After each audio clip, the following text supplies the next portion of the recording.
Hello and welcome to this month's episode of Just Another Month. And Tom, has it just been another month? It feels like it's been quite a special month. I'm joined with Tom Chappell, as always. Tom, how are you, mate? It feels like it's been about 5 minutes. It does not feel like just another month. It feels like just another 5 minutes. Jack Ward, he is home. He is He home. is home. He's home. Oh, It was what a deadline day, mate. I think we should start there. We're going to run through how we're feeling really now the squads are locked in. Of course, we did an episode of Just Another Month during pre-season. A lot was still to be decided then. Of course, we've now seen 4 games of football. One of our teams is doing slightly better than the other. Very, very different. In fact, the opposite to what the situation was like last year during this first episode. Of course, you were in a very similar position to Oxford. Pompey were struggling. But that's not the case this time around. We're going to be speaking about lots of other teams, of course, too, because I think we're now getting a bit of a gist, even after 4 games, but especially now that this transfer window has come to an end. We have a little idea of what things could look like going forward. But Tom, what a deadline day it was. It was jam-packed. It was one of the best we've seen, not just in the EFL, but across England. I thought it was a phenomenal final day of the transfer window. But focusing on the Football League, focusing on the Championship. I mean, we're filming this the day after the final day of the transfer window. How do you reflect on it? I think as a Pompey fan, you're probably quite pleased with it. As always, this episode of Just Another Month is brought to you by Wooden Grounds, and I've always got a piece of Wooden Grounds art with me when I'm filming because it takes the set to another level, and I mean that. This is the Kassam Stadium version, and it does a great job of capturing the fact that we might be missing a stand, but here the detail is amazing. You've got the name of the stadium, the postcode, the capacity of the ground. You can get that version. That's a great option for you. This is the map version, not of the Kassam Stadium. This is Fratton Park. Now, you're probably wondering why I've got Fratton Park. It's because when Tom comes around and films this series in person, this is what you can see behind his head. And I love these versions. I think probably the most. The detail is amazing. This is actually the map. This is a bird's eye view of the stadium. You've got the buildings, the field, whatever it is around the ground. And then, of course, you've got the stadium there as well. They are amazing. The framing as well is beautiful. You can put them up on your wall like I do. You can put them standing up using this amazing. Oh, it's even got wooden grounds on the back. Didn't even notice that. You can sit it on your desk like I do. This is the Wembley Stadium version, and it's not just Wembley Stadium for no reason. It is a personalised version because Oxford United beat Bolton. Sorry, Matt, who is the owner of Wooden Grounds. He's a Bolton fan, and he did, I think, begrudgingly make this for me. This is, of course, the playoff final win. Bolton 0, Oxford 2. The date of that, the postcode again, the attendance, and of course the amazing detail on Wembley Stadium there for you. Amazing, amazing stuff. And you can get yours using the code JWARD10 for a 10% discount. And I'll leave that in the description down below, along with the website as well. Get them for your birthday. Maybe not for your own birthday. You can do if you want. Treat yourself for someone else's birthday. Christmas, scarily. I mean, it's not far away. The summer months are over. We're now approaching Christmas. They are an amazing, amazing gift. So go and do that. Thanks, Matt, for supporting the podcast, as you always do. On with the podcast. let's lean towards the Pompey perspective pretty quickly, shall we? Yeah, I described it on the phone to you earlier on today as the best deadline in 17 years at Portsmouth Football Club. And there may be people sat there that go, blimey, that's quite the claim, Tom. But yeah, I think it's pretty much spot on. I don't think, I think back to Jordan Cross wrote an article about this in the news earlier on today, that there isn't a better deadline day signing than Connor Chaplin since Jermaine Defoe, probably. And I think that's maybe a reflection of just how good Connor Chaplin's return is. And what I think, let's put some meat on the bone about Connor Chaplin from a Pompey fan's point of view. And you'll see a lot sort of in neutral media out there, EFL experts up and down the country. There'll be mainstream media that pick up on a story like Connor Chaplin going back to Fratton Park. Connor Chaplin is a modern day academy icon at Portsmouth Football Club. He has become the most consummate footballing professional I think we've produced for a very long time. So the most exciting thing is we knew at the time that he was destined for great things. And, so often you hear about stories of academy players that come through the ranks at a football club and you expect the absolute world of them. And then they sort of dwindle out and go on a sort of a nothing wrong with this at all, but go on a local non-league career and sort of go about their business, play a bit of football and then retire. Connor Chaplin has gone to the very top of English football in this country, competed at the highest level, scored at the highest level.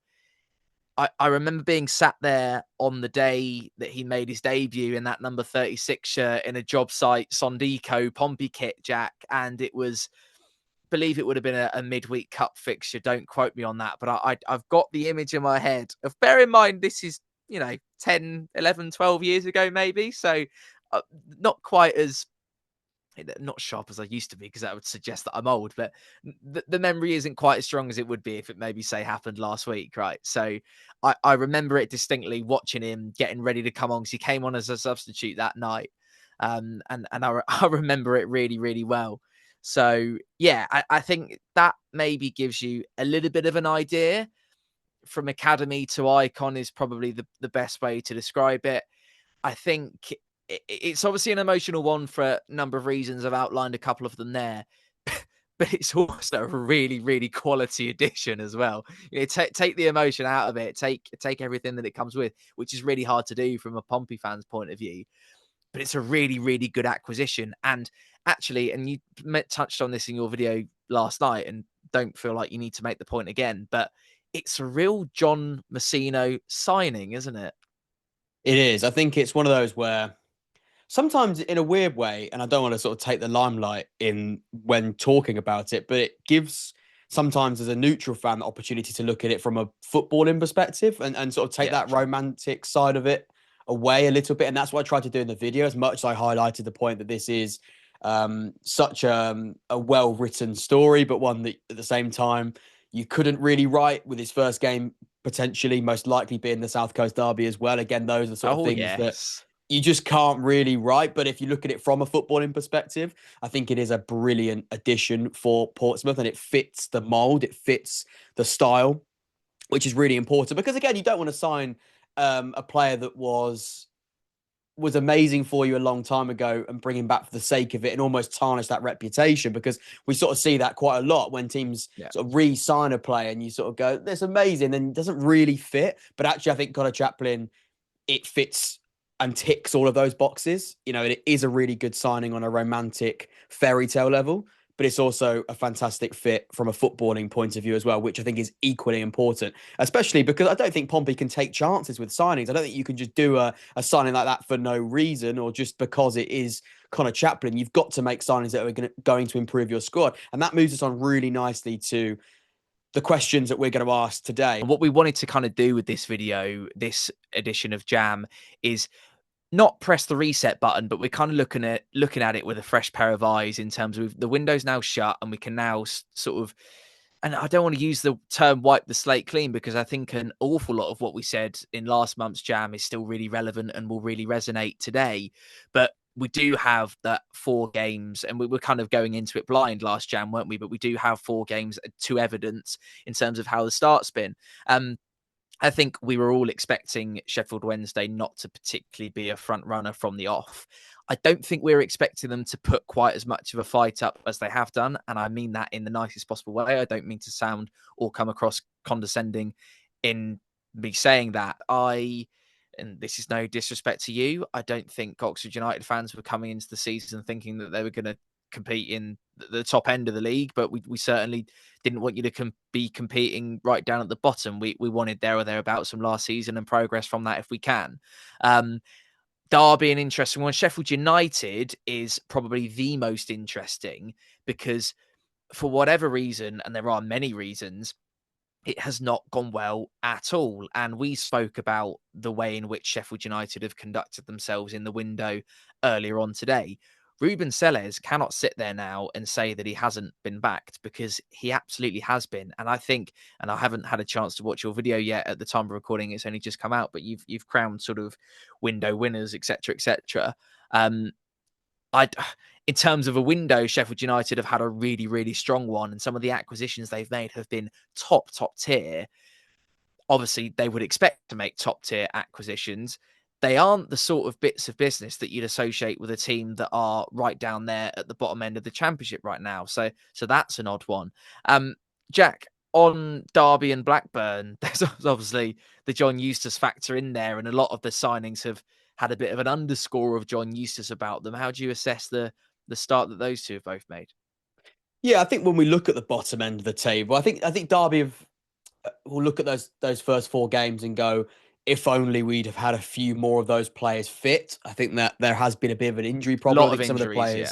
some of the players that have signed, or even the existing players, haven't been available. I think they've had to shoehorn a few players into positions. I think he's been forced, John Eustace, slightly with the shape and the way that he wants. I don't think we've seen Derby County at their best, and I think you don't see many teams at their best after four games. But I think we would see maybe in other cases a team closer to a stronger 11 than what Derby have potentially shown. So I would give Derby some slack with that. And that's why you shouldn't read into the league table too much. The context behind that is important. I think shipping 11 goals is a problem. I think that isn't ideal. Of course, they are the joint highest conceders alongside QPR, and the correlation there is both of those have played Coventry, which I think is quite interesting. But yeah, they've still scored goals too. If you look at that sort of bottom half of the table, they've still scored 7 goals. I don't think it's going to be the goal scoring that's the problem. And if we look at the window briefly, and as I did touch on in my video, they've put a lot of effort and time and ultimately additions in those forward areas during the summer, which was clearly an area that they identified and wanted to strengthen in. Defensively, I think there are some slightly aging players there that might have caused them a few problems in the early stages of the season. But as that settles and those new players come in, I think we could see a different Derby. As for Blackburn, I think they were a team that we spoke about in the first jam, and I did my predictions, of course, as well. And I have Blackburn quite low down. I think they're even lower now. And again, that isn't purely based on the first 4 games. They still picked up 3 points from 4. That's not horrendous, but their summer window, Tom, I think has been atrocious. And if you speak to any Blackburn fans, they are livid with the way that their football club has been operating for a long time. But this summer, they have stripped their assets. They have basically sold all of those Championship Well, they've all gone to players. Derby, haven't they? A lot of them have Basically. gone to Derby. Yeah, Travis, Vyman, Bath, of course, very, very experienced names. I think I said in the video without sort of repeating that, but it is a point worth mentioning now. Over 18,000 minutes of Championship football last season have been sold. That is, for me, that is a huge red flag. I don't know about you.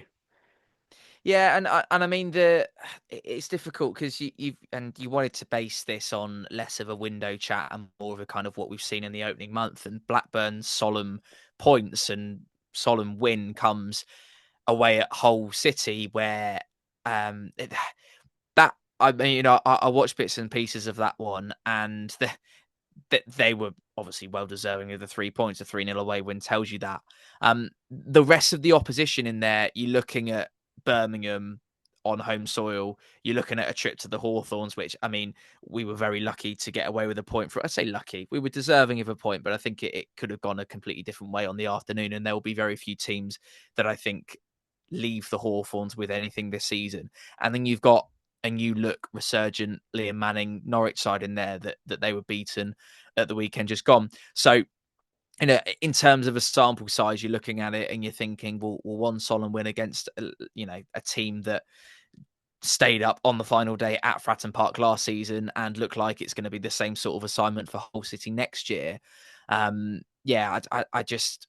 I think general mood and general direction can really reflect on the pitch, particularly earlier on in seasons, can't it? And I think that's kind of what we're seeing at the moment. Myself and you have both had reservations about the manager since he joined them. We make no bones about that. And I think we've both been quite public on the fact that we aren't a massive fan of him.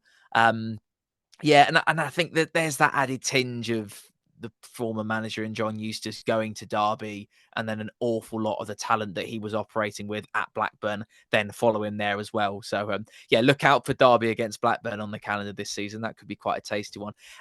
In terms of sort of teams that are maybe having a slightly stronger start than some of us expected, I know you had Preston North End quite down there in the dumps in terms of your pre-season predictions that you made. I was privy to Preston at Fratton Park of course, at the weekend, and they were good. I thought they were a solid Preston side. I thought they perhaps lacked the firepower up top that they maybe possessed last season. I think although Michael Smith's a really good operator at this level, I don't think he's quite going to trigger your press like an out-and-out number 9 kind of needs to at this level. He's great for goals, obviously, and he's great for your long distance spectacular. But in terms of the nitty gritty championship stuff that you need your number 9 to be doing, I don't think he's quite there.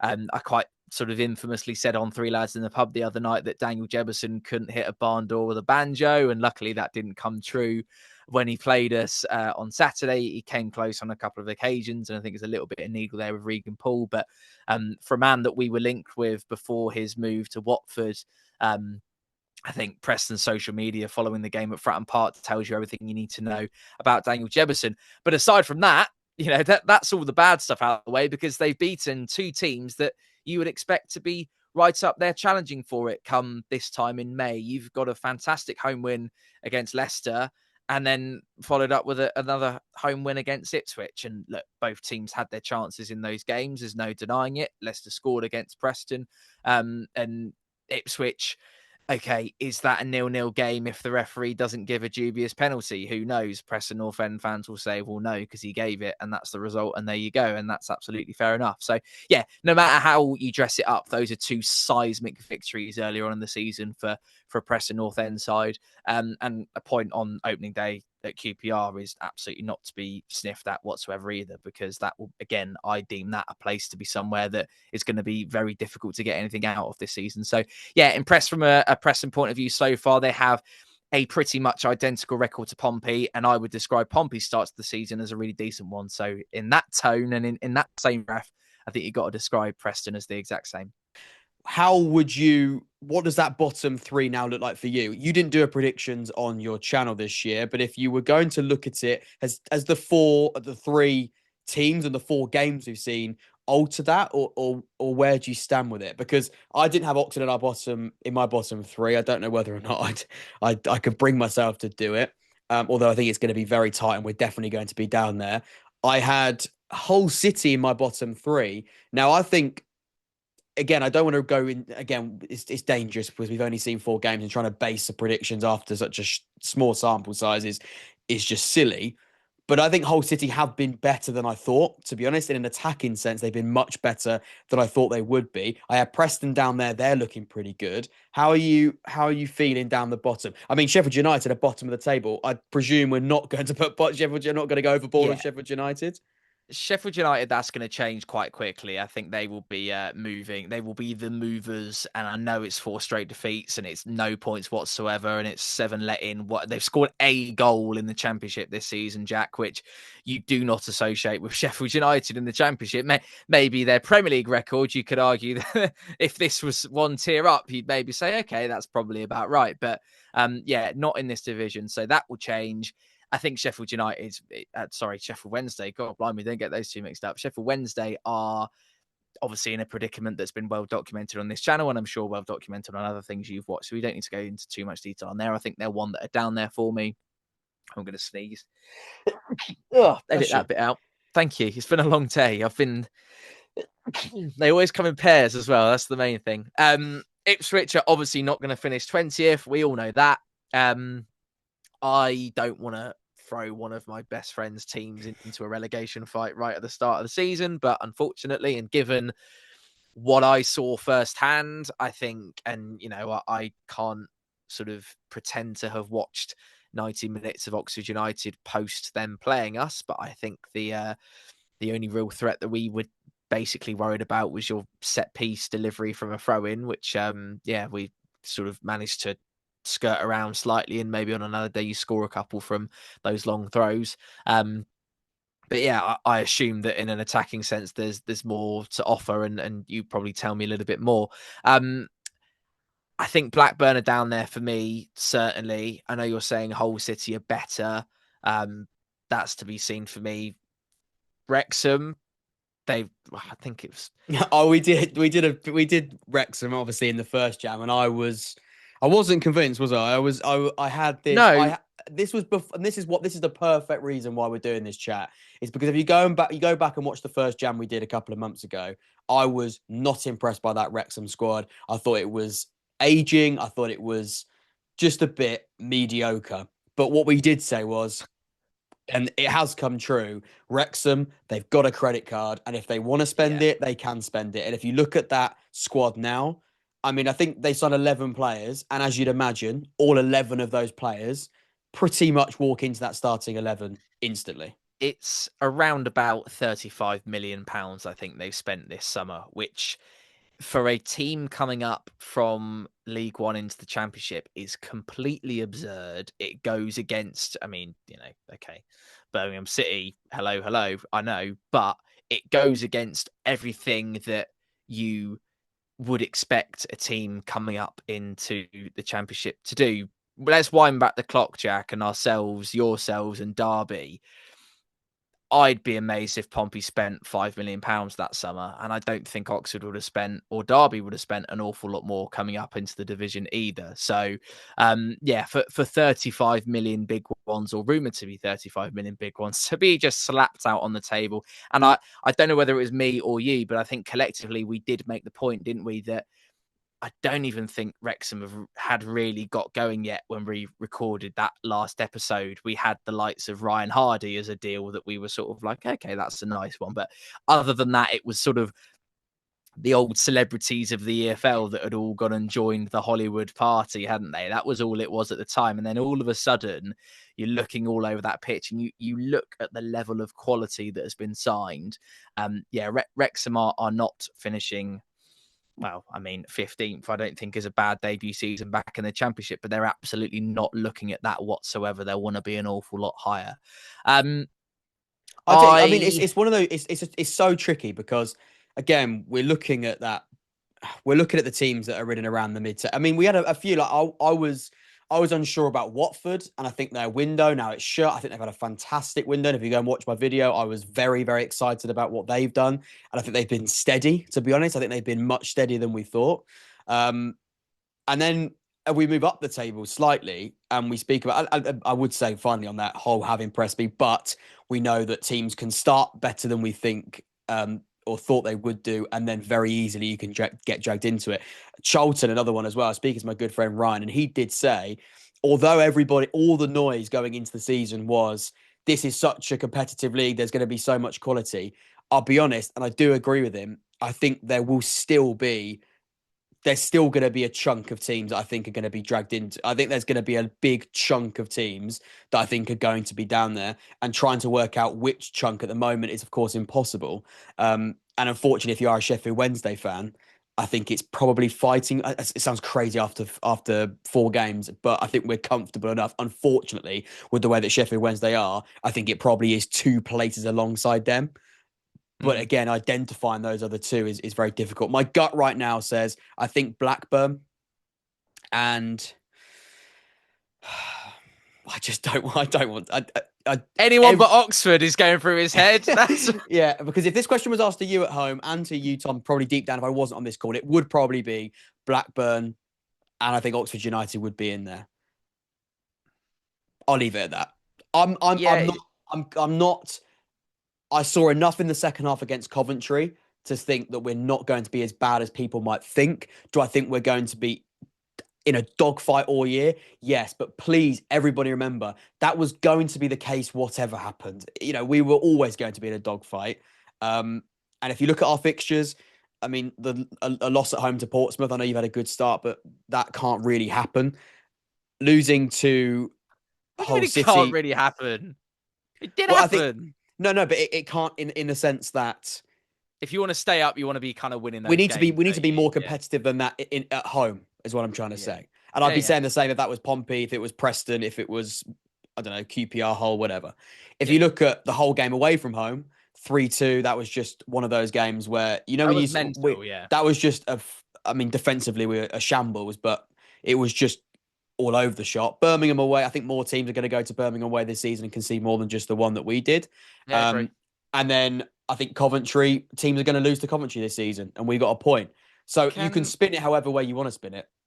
Can I ask you a bit about, and I completely agree on it is Sheffield Wednesday and two others to go down. And I think there's very little that's going to disprove that. I think you're right to make the point that you've got a very, very small sample size there. You've got that opening day, you've then got a mad game, then you've got Birmingham, and then you were better against Coventry. So that's kind of tail of the tape, right? You know, the same way that I would say that we had a decent open day win against you. Okay, no one's really settled. 2-0 down inside 15 minutes against Norwich and didn't do enough to get back into it. Take a point at West Brom, and then that's a decent home win against Preston. So you're kind of about there, and you're 8th in the league, and everything's great. Can I ask you about QPR? Because I had the feeling, and when we last spoke on camera, I was a little. Don't think we used the phrase dark horse when describing QPR, but I don't think we were far off saying that, because I was quietly impressed by quite a lot of the summer moves. How do you assess that right now? I think it's quite difficult because since then they've gone and got that striker that they wanted. They got Kone. I think they benefited from weirdly they benefited from Eze's transfer because they got a sell-on clause for that. So they got a So lot mad of how that which happens, is isn't it? which is great, and they were able to take a large chunk of it. They got 20% of that fee. So again, you could then and it was weirdly enough, it was the 7-1 defeat to Coventry on the Saturday. On the Sunday, they signed about 5 players, and ironically, it was that same Saturday that Arsenal signed Eze. So it was all bizarre timing. And then actually the game after that against Charlton, that they won 3-1, and they looked much better. I think Kone's a fantastic signing. I think defensively they've put a lot of work in. I think I believe they were in for Ronnie Edwards, and that would have been the finishing. I think that the finishing touch on that would have been a fantastic signing, but they couldn't get that done. I think Poku will come good. I think Dembele's a fantastic permanent signing now. They've and again, he's going to be someone that will get better as the season goes on. Of course, as a new manager as well, that needs time to adapt and needs time to implement his ideas. And if you look at those games, I mean, they drew to Preston. They're going to be frustrated by that at home, but it could be worse. Watford, close game. Coventry, they got smashed. And then Charlton, I think they looked a lot better. So they've had a really sort of mixed opening few games, but they could, of course, we don't know. I'm still feeling quite positive about QPR. I think they've got enough quality in the important positions. And unlike a lot of teams that are down there, they've got a goal scorer that I truly trust in Kone. And he's already scored as well, twice, I think. There's a crop of teams in, and I remember we used to dice up the league into thirds, and we'll probably end up doing that as the season progresses here on just another month. I've kind of got 4 teams that I'm looking at: Norwich, Millwall, Southampton, Watford, all in the bracket of have won a couple of games. They've all won at least a game, a couple of draws in there, a couple of defeats. They're all in the kind of same category of not quite sure what's going on right now. Potential. If you're a pessimist, you may be saying you're a little bit unconvinced. If you're an optimist, you're saying, well, things are sort of feeling themselves out and we're working our way into the season. So they're really difficult to make a judgment call. I think a team like a Watford, for example, literally straight down the nose, 4 games, 5 goals scored, 5 conceded, goal difference of nothing, and 5 points to your name, right? That's, you're not going to get as straight down the narrow and bang on average as that as the start of the season. Then you start looking up, which I think is a nice little segue. Those teams that are on 7 points or more right now, I would argue that 7 points from 12, in Pompey's case particularly, is a decent return. And Preston's, I'd say. Yeah, exactly. If you're looking at, because you've got a few teams in there that I think, and like you say, it's a really good segue. You've got a few teams there that I think are going to be really happy with 7 points. I think Pompey and Preston are definitely them. Swansea, I'd also put in that category as well. I think they had a strong window, but a strong start to the season. What have you made of Birmingham? They're the final team on 7 points. 0 goal difference, exactly 4 goals scored, 4 goals conceded. And actually, I think that probably sums it up quite nicely with Birmingham. I think they're finding their feet a little bit. I think they've obviously put a lot of investment into that squad. They've spent the money they thought they would spend.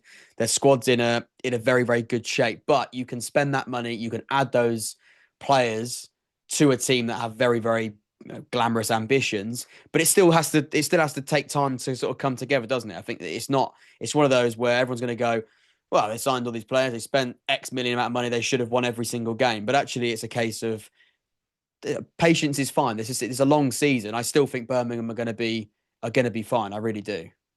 I remember saying to you quite clearly on a video that we recorded a little while ago, which was that the praise that club got, and particularly the sort of the coaching staff in charge at Birmingham. And I think Chris Davis, whilst he was praised to the hilt, and I'm glad he was, you still need to get the group playing. It's all well and good having an expensive group of quality players, but you still need to get that group of players all singing from the same hymn sheet and all doing the right things at the right time. And that is ultimately down to the manager.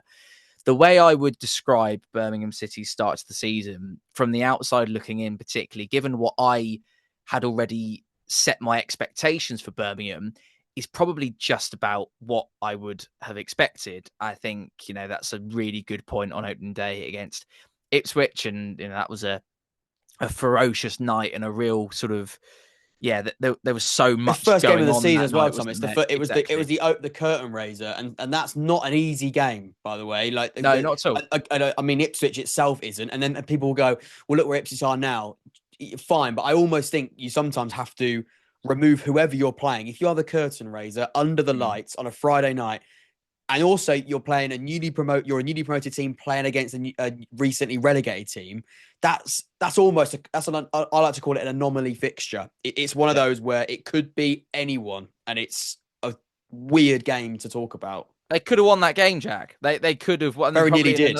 In a parallel universe, they probably do win that game. So, you that dubious, for me anyway, that dubious looking penalty is, it's one where anyway, we won't want to talk about referees because I do enough talking about referees, and I have vowed to not do that as much as I do or have done previously on bits and pieces that we've done. Do you know what? And then so you've kind of you as you quite rightly say, you've taken that out of the equation. Then there's a back-to-back wings there, and this, with the greatest respect to you, if we're talking about Birmingham City in the Championship and all the pomp and ceremony that comes with it, those are two wins that I expect from Birmingham this season to beat Blackburn and Oxford, particularly the Oxford game at home. And I know they perhaps didn't absolutely tear you apart and probably had more chances to score, but did enough to win the game, and you had your chances too, right? So, and a 1-0 win at home is absolutely the best way to win in the Championship. Then you have the 2-0 defeat to Leicester, and on paper, to me, Leicester, until the points situation not works itself out, because that's the wrong term of phrase, but for want of a better term of phrase there, we see the evidence of what that's going to end up being. Leicester City still a really, really top Championship side, and it doesn't surprise me at all that Birmingham went to Leicester and got beat. So I think litmus paper test for me is over these next couple of weeks. They go to a team that have started brilliantly in Stoke when football returns from the international break. They then have a Swansea City side at their place who are, again, one of the highest flyers at this early stage. Then it's a game away at the CBS Arena against a Coventry City side who are flying right now. Take Sheffield Wednesday out of there, and then there's the Hollywood Derby against Wrexham. So September is going to give us a lot more of what we need to know, I think, about this Championship Birmingham City side. And I think there will be, more to draw when we reconvene in a month's time on exactly how Birmingham City starts the Championship has gone. We're going to speak about Bristol, Coventry, Leicester, Stoke, West Brom and Middlesbrough in just a moment. But final word on the two teams that we thought were going to be up there. And when we do these loose predictions, of course, both of us had Ipswich and, I imagine, regrettably in your case, Southampton inside that top six, whether you like them or not, and whether that is something that as a Pompey fan you want to admit. We expect them to finish higher than 20th and 13th respectively. So it's one of those where I think it's very interesting to see how Ipswich and Southampton have adjusted so far, but how they continue to adjust, because we had this chat about Ipswich and Southampton, and I sort of made this point. I made this point on a couple of things, and I sort of said, these are teams that have just been relegated, still have players that were going to be interested to move on. And I felt a bit sorry for people, for a man like Kieran McKenna will still, because in the early stages of the first 4 games, when the window is still open, and then we can have this whole conversation about whether or not the window should overlap the season. That's a debate for another time. But whatever you think of it, is that you're picking as a manager players that might just not be there in a 4 games time. You might be picking a team that you can't field ever again in 4 games time. So hold fire with Ipswich and Southampton. I still expect them to be fine. If you look at their transfer window, I think they still reinvested into the squad really well. Southampton certainly, and they did get some good fees for those players, which they'll think is a big bonus, because I think you sort of have to accept you're going to lose those types of players. Ipswich is slightly different. They've lost a lot of key players, and we're not going to speak about Connor Chaplin again, but they've lost a lot of Why key not? players in their journey. Players like Morsey, Liongo, Broadhead, of course, Delap, Amari Hutchinson, Connor Chaplin, Wolfenden. These are players that have been around at Ipswich for a very long time. And we speak about that fantastic journey that they've been on from League One into the Premier League. They were some very, very important figures. And I think they're sort of going through what I'm going to describe as almost an emotional transitional period, where you're losing a lot of these players that have played a big part in the story. But for to go again is sometimes the right thing to do. And as a fan externally, I know it's so easy for me to say that, but a message for Ipswich fans: if you choose to listen, I don't expect you to. I think just hold fire on that. I mean, understand that you have to go again in some way, and there's always an opportunity for new heroes to be made. And I think that's important. And there's no point in keeping hold of players for keeping hold of them's sake. That's how I feel about them. I still think Ipswich will be fine, and I expect Southampton to be in that top six come the end of the season. I still do believe that. I would say, and this is ballpark figures and don't quote me directly, but I think it's something like 17 outgoings and 11 incomings at Portman Road over the summer, which I think your emotional transition point resonates with really well there. I also look back at Southampton's window this time last year, and it's a completely different, two polar opposites in terms of the business, and two real kind of separate transitions in themselves, really. One's a window where you go up and one's a window where you come back down again. So times have changed for both clubs, of course. And I think equally, when you're in the Premier League and you've had as poor a seasons as Ipswich and Southampton both had, and, you know, not a valiant effort from Southampton because they're very nearly the worst team ever on Premier League record, but a valiant record from a brand effort, from Ipswich, I will come on here and publicly say. But there is always going to be that transition. There's always going to be that change, and that's always going to happen. Whether it was maybe expected or perceived by Ipswich fans to be quite so significant in terms of the change, I don't know. I think the move Wolfenden to Coventry, I think that's an absolute bargain from a Coventry point of view, and I think that's a really, really good move. I think Ipswich fans will be disappointed, or are by and large disappointed by that. And I think the same goes for Connor Chaplin, right? He's a man that started for Ipswich Town on Saturday and is now going to be back down on the South Coast. And I think Ipswich fans can maybe take a little bit of heart from the fact that if Connor Chaplin was going out on loan, there was only ever going to be one club that he was going out on loan to at the age of 28, and that was going to be Pompey. And I think that's absolutely fine.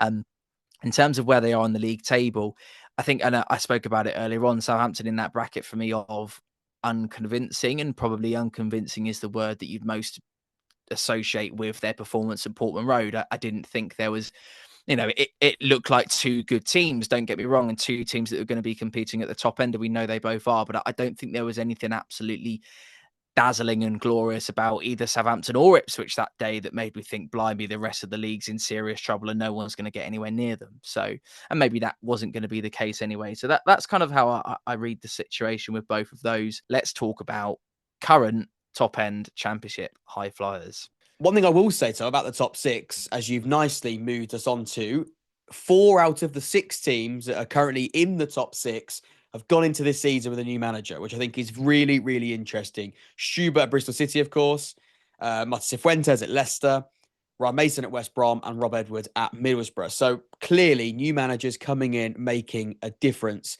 off the bat, which is, I think, really, really exciting. Let's start with Bristol City very briefly, because we can't speak about, we can't be here for too long. As much as you want to hear us speak for hours and hours, This was going to be a quick one tonight, wasn't it? It's going to be quick, but it just never is. I've been really impressed with Bristol City.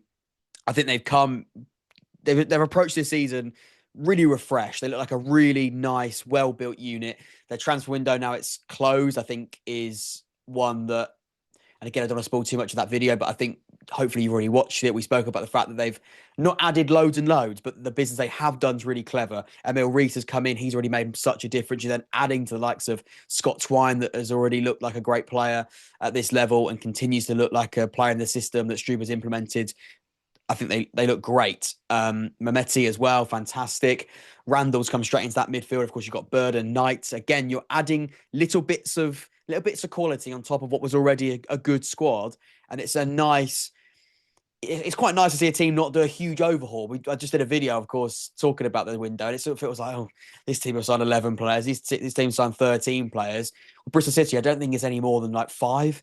And it's good to see that a side that doesn't have to spend and bring in a whole new 11 can still be really competitive. And that's credit to what they've done in previous windows. They've moulded that squad. I think with Coventry City, and we spoke about this a little bit off camera, this is a big season for Frank Lampard now. This is a very, very important campaign with the expectations of that football club. Could they have done a little bit more in the window? The depth of that squad, I've got a few concerns on. If you want to hear more about that, go and watch that video.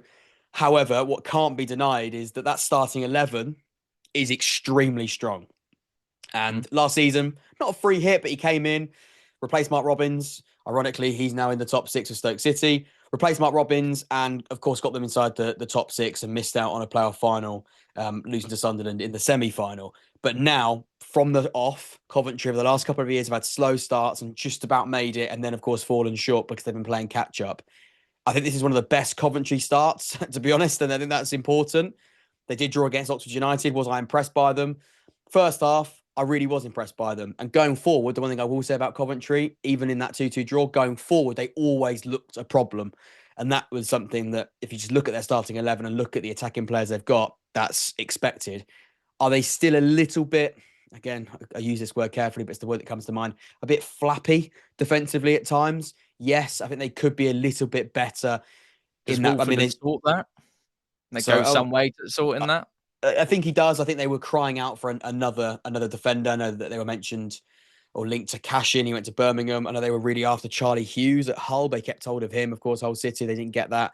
And of course, they finally got Wolfenden. And I think that's a really good signing. I think for £4 million, that's a really good piece of business for Coventry. I think that, like you say, I think that probably does help them out. But yeah, I think Coventry going forward, 14 goals. Of course, they've broken the goals record for the start of an EFL season. And they are by far the top goal scorers already this season. And you can see going forward, they're going to be a real threat.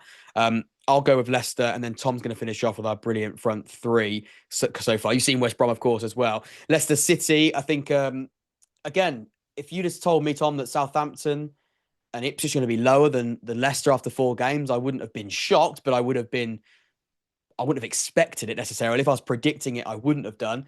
Leicester have impressed me, to be honest. I think they've lost, of course, El Kanous. They've lost quite a lot of those sellable assets, but that was expected. But they've kept hold of Fatawu and Mavididi, which I think is massive for them. And we've already seen Fatawu make a huge impact.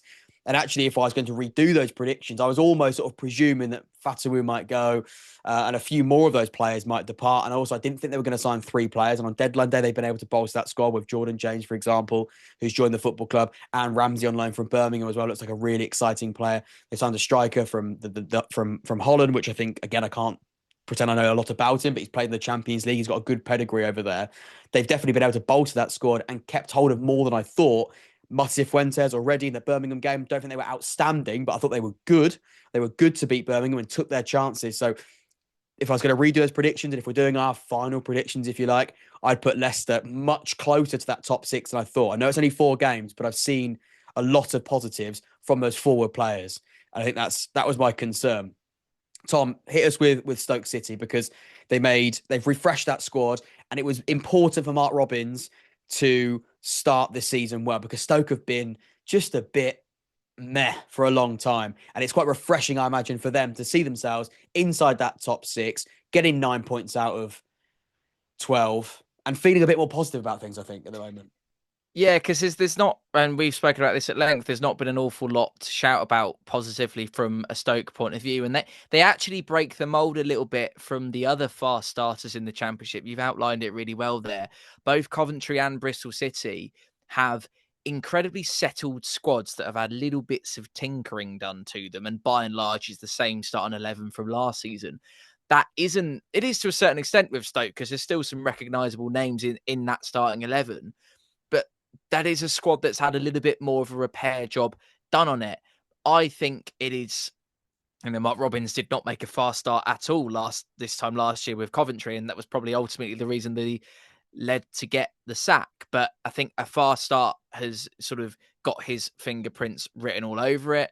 I think Sorba Thomas is having the season of his life so far, and I think that's great to see as someone who is, I think for me, incredibly versatile. And when you get a versatile goal scorer that creates chances, I think you're always on to a winner. And I think, starting, obviously he's been away in France plying his trade, but started off his career at Stoke and his time at Stoke really, really well. Their win at St Mary's may well prove to be one of Stoke's wins of the season, depending on how that develops. Let's be honest, Jack, I don't think either of us expect Stoke to be occupying third place position for an awful while longer, certainly not for the duration this season, but it's fantastic to see. And then West Brom, of course, I was privy to watching them just a few short weeks ago, and I think I kind of mentioned it on this video already, really, but I do genuinely believe that there will be very few teams that go to the Hawthorns and do what we did, and then maybe even go one better and come away with all 3 points. I think it's a squad that is littered with pedigree at this level. Alex Mowat, Jed Wallace, Malumbi, you look at that back line, Stiles, Mepham, Josh Griffiths in goal. Have you seen how many defenders they've signed, Tom, by the way? Oh, Have you they seen the centre-backs at the moment? They They've got they've got, I think, one of the strongest defences. Mepham, Nat Phillips, Bielik, Campbell. They signed Charlie Taylor at left-back. So Alfie Gilchrist from Chelsea. They have definitely added in that back line. That was prioritised. Alfie Gilchrist. Who's Alfie Gilchrist? Both of them. They can. It depends. He goes by both. He's got a multi-dimensional second name. That's all I can say. And you look in the other way as well. Someone like Isaac Price, who I think was the league's top goal scorer, obviously with a small sample size of the first couple of weeks. 4 goal involvements, Tom. 4 goal involvements in 4 games. Can't argue that, can you? No, you can't. You can't argue either. And I really like Hegebo as a number 9. I think he's proper out and out. And I think he gives you pretty much everything you want at this level from your striker. The top of the tree, Jack, are Middlesbrough, and they are a team that are, where on earth Sammy Silvera's come good from, I do not know, but that is absolutely dreamy to see. And I'm actually really pleased because he had a really, really tough time with us. And I think he perhaps bore the brunt of a couple of really poor performances, and we kind of took it out on the lone player, and I didn't like it at the time. Morgan Whittaker, I hope, is now finally starting to come to fruition in a Middlesbrough shirt, or come to fruition anywhere away from his time at Plymouth, because I just don't feel like he's quite got going yet. And I think now he really is. I think there is quality. Sol Bryn's probably one of the best keepers at this level. I think defensively they're good. I've mentioned Sammy Silvera, Aidan Morris, Hayden Hackney. Keeping hold of Hayden Hackney is like huge. That's like a Josh Murphy staying at Pompey in a Middlesbrough sense. Tommy Conway as well, an underrated centre forward, Jack. I've always been a big Tommy Conway fan, and I've been publicly a big Tommy Conway fan on this channel, and I'm glad that we've got the evidence to maybe go back and relate towards or go and speak about, because I think he does go under the radar at this level, doing the job that he does and operates how he does. So yeah, it comes as very little surprise that Middlesbrough lead the pack, and let's give them their flowers, Jack. They are the only team with a 100% record after 4 games, and no one else is going to beat them to that, because everyone else has at least dropped points in 1 game other than Middlesbrough. So credit to them. Let's keep it going. Let's hope that Rob Edwards can, and I know he doesn't really need to recover anything, because as we've spoken about before, it's all about stocks. You don't become a bad manager overnight, and I don't think Rob Edwards is a bad manager. There was a worry about the stylistic change. Is the squad at Middlesbrough going to meet Rob Edwards' style? So far, no such worries. So far, so good. Borough, top of the league. And I'm happy for Rob Edwards. I really am. Like you say, it's amazing how managers can go from being the best thing since sliced bread to being a manager that's going to have to go down to League One to get a job. No, if you can make mistakes, you can have tough times, but it proves that if given the resources, work out, Jack. Let it all work out. Exactly. I see it's been a bit of a summer about that, hasn't it? That feels like the song of the summer. What a bumper episode. and we didn't do our prediction for the top 6, but I think actually we've said enough there. I think You've Middlesbrough covered definitely. enough. We've spoken enough about the fact we're surprised about a few, but you get the gist. I'm still going to title it. And if you're unhappy about it, just I don't know. I haven't got a suggestion for that. It's just hopefully you've enjoyed the discussion. That's the main thing. Anyway, Tom, thank you so much for taking part as you always do and being such a great sport. We're going to quickly after this speak about a certain game coming up in just under 2 weeks' time. That's right, isn't it? So that's going to be really exciting. I'm sure we'll have lots of coverage on that on your channel. Certainly, I think you're definitely going to the game, and we're going to talk a lot about it as well. And I think we've sort of had a brief discussion on both teams and their starts of the season when it all comes down to the wire, of course, after the international break. Until next time, I've been Jack. That's been Thomas. Been sponsored by Wood and Grounds. Thank you so much, Wood and Grounds, for getting involved. Of course, as well as always, you can see one just there. In fact, it's there for all of my videos. Go and check it out. It's great stuff. In fact, I've still got the Fratton Park one. I think that is. Oh yeah, that's staying. That is Absolutely Fratton Park. It's got 4 staying. stands. I know it's Hey, that one on the other end.